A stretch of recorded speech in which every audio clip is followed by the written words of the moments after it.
पुत्रों ने ध्यान से नहीं सुना। भगवान ने कहा तुम बेटा ध्यान से बात नहीं सुन रहे हो, एक दिन तुम बहुत पछताओगे। आज कृष्ण पुत्र ने शाम को जनानी साड़ी पहना दी और एक पेट पर पोटली बांध दी।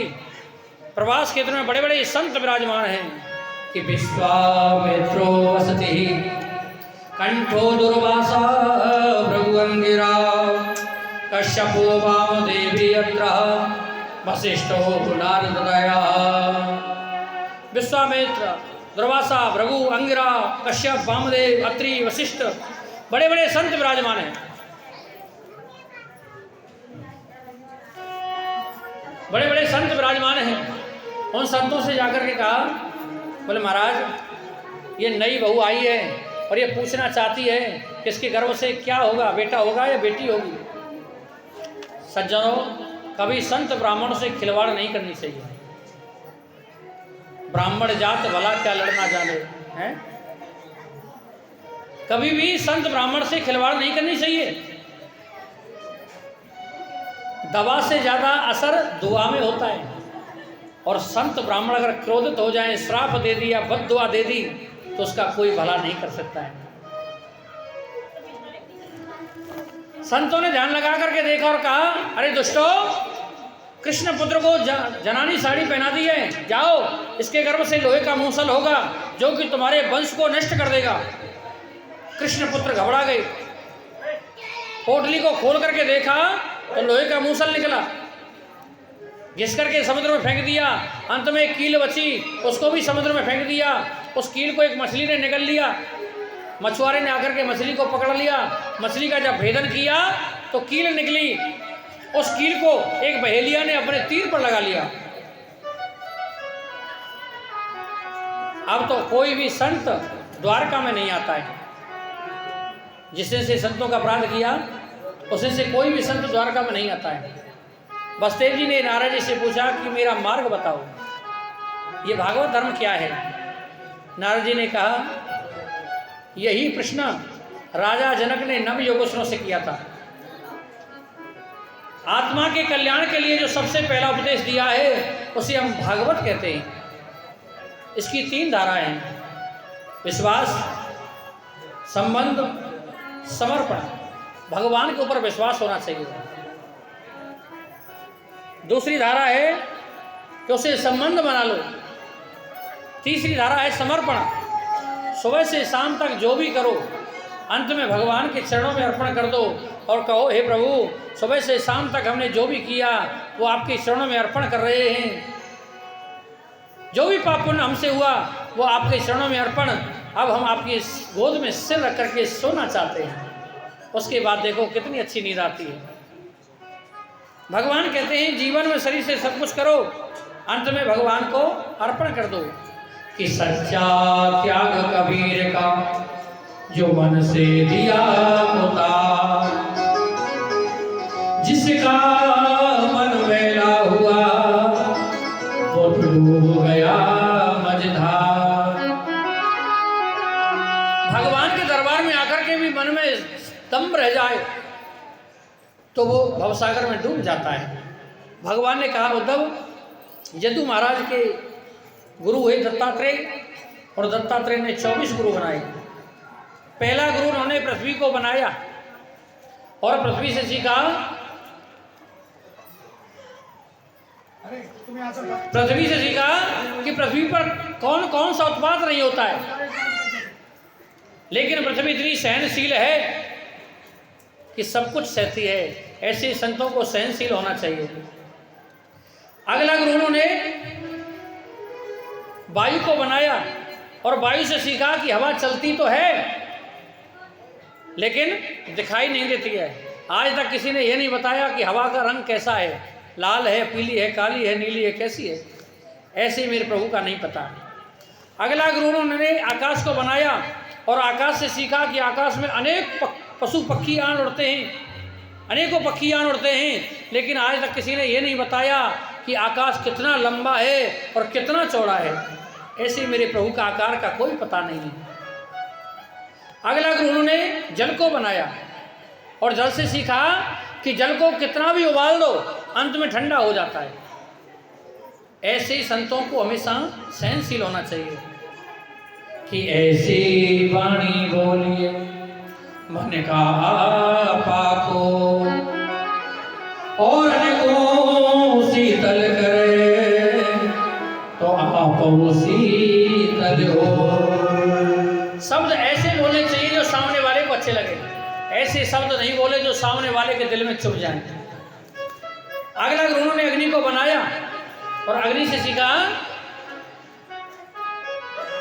कि जब अग्नि की जोत जलती है, अग्नि जलती है तो पतंगा आकर के उसके ऊपर नष्ट हो जाता है। ऐसी संतों को अग्नि जब जलती है तो अग्नि का स्वभाव है, उसमें अग्नि में कुछ भी डालो जल करके भस्म हो जाता है। ऐसे संतों की जब ज्ञान चर्चा चलती है तो समस्त पाप जल करके नष्ट हो जाते हैं। अगला गुरु उन्होंने चंद्रमा को बनाया और चंद्रमा से सीखा कि चंद्रमा की कलाएं घटती बढ़ती रहती हैं। पूर्णमासी होती है तो पूरा चंद्रमा होता है और अमावस्या होती है तो आधे से भी कम हो जाता है। ऐसे ही ये शरीर जन्म लेता है, आत्मा ना कभी जन्म लेती है न कभी मरती है। अगला उन्होंने सूर्य को बनाया और सूर्य से सीखा कि सूर्य जब प्रकाश देता है तो वो ये नहीं देखता कि मेरा प्रकाश किसी गंदे नाले पर जा रहा है या मस्जिद पर जा रहा है या मंदिर पर जा रहा है। ऐसे ही जब संतों की ज्ञान चर्चा चलती है, सत्संग चलता है, तो उनको ये नहीं सोचना चाहिए कि ये मेरा शिष्य है या ये मेरा शिष्य नहीं है या ये पैसे वाला है या ये गरीब है। अगला गुरु ने कबूतर को बनाया और कबूतर से सीखा कि किसी के प्रति इतना मोह मत करो जिसको छोड़ने पर कष्ट हो। प्रेम करना है तो परमात्मा से करना है। अगला गुरु ने अजगर को बनाया और अजगर से सीखा कि संतों को कभी घर की इच्छा नहीं रखनी चाहिए। अगला गुरु ने सागर को बनाया और सागर से सीखा कि समुद्र में ना जाने कितनी लहर उठती हैं और अंत में फिर वहीं आ जाती हैं। ऐसे ही संतों को गंभीर रहना चाहिए। अगला गुरु ने पतंगा को बनाया और पतंगा से सीखा कि पतंगा जब अग्नि के पास जाता है तो जलकर भस्म हो जाता है। ऐसे ही संतों को स्त्रियों से दूर रहना चाहिए। अगला गुरु ने भौरे को बनाया और भौरे से सीखा कि भौरा जब बैठता है तो पुष्प की आकृति नहीं बिगड़ने देता, उसके अंदर जो अच्छा अच्छा रस होता है उसे ग्रहण कर लेता है। ऐसे ही आप कहीं भी जाओ, किसी सत्संग में जाओ, किसी कथा में जाओ, कीर्तन में जाओ, जो बात आपको अच्छी लगे उसे अपने घट में उतार लो और जो बात अच्छी नहीं लगे उसे वहीं छोड़ दो। अगला गुरु ने मधुमक्खी को बनाया और मधुमक्खी से सीखा कि मधुमक्खी अनेकों शहद इकट्ठा करती है। एक व्यक्ति काला कम्बल ओढ़ करके जाता है और पूरा शहद ले आता है। ऐसे ही संतों को कभी धन की इच्छा नहीं रखनी चाहिए। अगला गुरु उन्होंने हिरण को बनाया और हिरण से सीखा कि संतों को ज़्यादा ग्राम्य गीत नहीं सुनने चाहिए जिसमें युवक और युवती का ज़्यादा वर्णन आता हो। हिरण पकड़ने वाले जब जाते हैं ना तो बीड़ा भर देते हैं, सुंदर सा बीड़ा बजाते हैं और हिरण इतना मदमस्त हो जाता है बीड़ा सुनते सुनते और हिरण को पकड़ लेते हैं। अगला गुरु ने मछली को बनाया और मछली से सीखा कि अपनी जिह्वा पर नियंत्रण रखना चाहिए। मछली पकड़ने वाले जाते हैं तो आटे की गोली को कांटे में फंसा देते हैं। मछली आटे की गोली को खाने के लिए आती है और कांटे में फंस जाती है। ऐसी संतों को अपनी जिह्वा पर नियंत्रण रखना चाहिए। अगला गुरु ने वैश्या को बनाया और वैश्या से सीखा कि वैश्या सुंदर सा श्रृंगार करके कोठे पर बैठ जाती है और चिंतन करती है कि कोई मन चला पुरुष मेरे पास आ जाए। 10-10, 12-12 घंटे चिंतन करती है लेकिन कोई पुरुष नहीं गया। आज उस वैश्या को धिक्कारी आने लगी। इन हाड़ मास के पुतलों को मैंने 10-10, 12-12 घंटे चिंतन किया, अगर यही चिंतन में परमात्मा का करती तो मेरा कल्याण हो जाता है। अगला गुरु ने कुरु पक्षी को बनाया, फिर बालक को बनाया और बालक से सीखा कि बालक को एक लड्डू दे दो तो हंसना प्रारंभ कर देता है, एक चपाती लगा दो तो रोना प्रारंभ कर देता है। ऐसी मान सम्मान इस आत्मा शरीर का होता है। आत्मा का ना कभी मान होता है ना सम्मान होता है। अगला गुरु ने कन्या को बनाया और कन्या से सीखा, पहले जब विवाह होते थे तो माता पिता लड़के को देख जाते थे और वो उससे कहते बोले हमारी तरफ से लड़का पक्का है, अब आप हमारी कन्या को देख लो। ऐसे ही लड़के के माँ बाप कन्या को देखने के लिए आए और कन्या के घर पर कोई नहीं था। बिटिया मिली, सासू माँ ने कहा बेटा तू मुझे बहुत पसंद है, मैंने तो तुझे आज से बहू मान लिया। और सुहाग की सबसे पहली निशानी होती है कांच की चूड़ियाँ, और कांच की चूड़ी पहना दी। बोले आज मैं तेरे हाथ का भोजन करके जाऊंगी। और कन्या इतनी गरीब है कि उनके यहाँ कुछ नहीं है। एक खिड़की से संत जी देख रहे हैं, कन्या बाजरा कूट रही है। जब बाजरा कूट रही थी तो चूड़ियाँ बज रही थी। उस कन्या ने सोचा मेरी सासू माँ को पता लग जाएगा कि हम इतने गरीब हैं, हमारे पास कुछ नहीं है। बोले कि सारी चूड़ी तो नहीं उतारूंगी, ये मेरे सुहाग की हैं। उसने क्या किया, सारी चूड़ी उतार दी, एक एक चूड़ी अपने हाथ में रखी। अब एक चूड़ी तो बजेगी नहीं। ऐसे संतों को अकेले ही भ्रमण करना चाहिए, क्योंकि ज़्यादा संत होते हैं तो किसी ना किसी बात पर खटपट हो जाती है। संतों को अकेले ही भ्रमण करना चाहिए। अगला उन्होंने सर्प को बनाया, फिर भृगुकीट को बनाया, फिर हाथी को बनाया। और हाथी से सीखा कि जब हाथी पकड़ने वाले जाते हैं तो एक लकड़ी की हथनी बना देते हैं, एक गड्ढा खोद देते हैं, उसको लकड़ियों से बांट देते हैं। हाथी काम सुख की भावना से जैसे ही हथनी की ओर दौड़ता है, उस लकड़ी की हथनी को खींच लेते हैं और हाथी गड्ढे में गिर जाता है और उसे पकड़ लेते हैं। ऐसे संतों को कभी काम वासना नहीं रखनी चाहिए। अगला गुरु ने लोहार को बनाया और लोहार से सीखा कि लोहार जब औजार बनाता है तो इतना मदमस्त हो जाता है, उसे नहीं पता किस राजा की सवारी आई और किसकी नहीं आई। ऐसे ही एक मौलवी जी चादर बिछा करके खुदा की इबादत कर रहे थे। एक युवती ने अपने प्रेमी से मिलने के लिए समय दिया और वो युवती अपने प्रेमी से मिलने के लिए इतनी उन्मुख थी, दौड़ती जा रही है, नंगे पैर दौड़ रही है। उस चादर पर पैर रख करके चली गई। जब वो लौट करके आई, मौलवी जी ने कहा बेटा मैं यहाँ खुदा की इबादत कर रहा हूँ और तुम मेरी चादर पर पैर रख करके चली गई।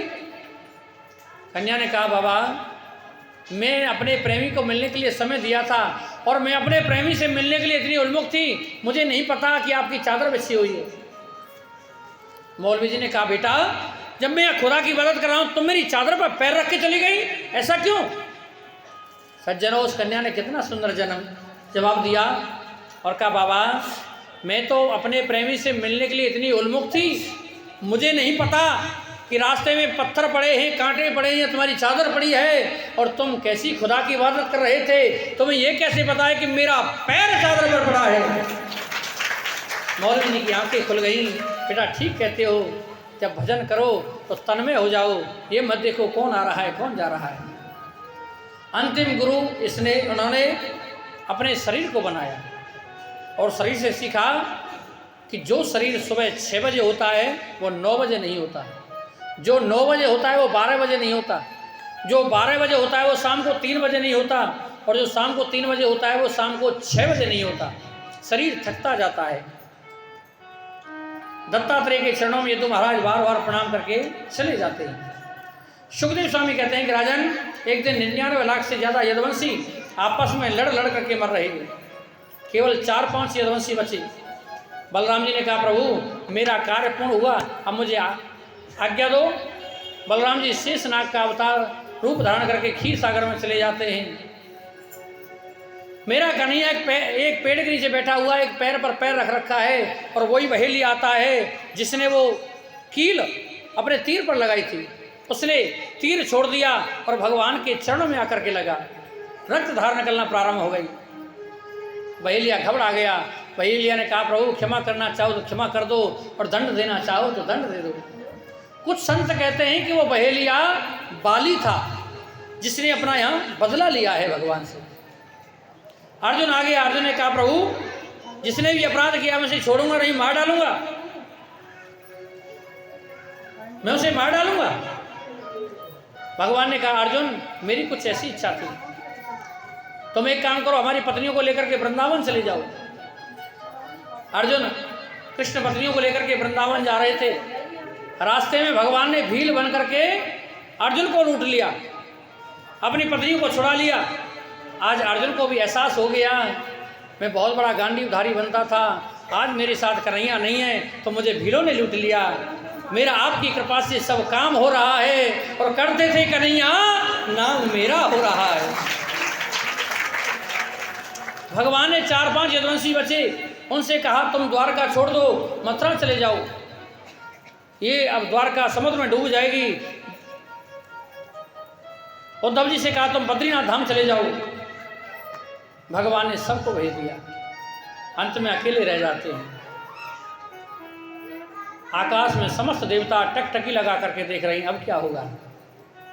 भगवान थोड़ी दूर तो चलते हैं और जाते जाते अपने तेज को भागवत जी में समाहित कर गए। सुखदेव स्वामी कहते हैं कि राजन, कथा सुनाते सुनाते तुम्हें 7 दिवस आ गया, क्या तुम मरोगे? परीक्षित जी ने कहा गुरुदेव मैं नहीं मरूंगा। बोले यही सबसे बड़ी मुक्ति है, और जो ये कहता मैं मरूंगा वो पशु बुद्धि है।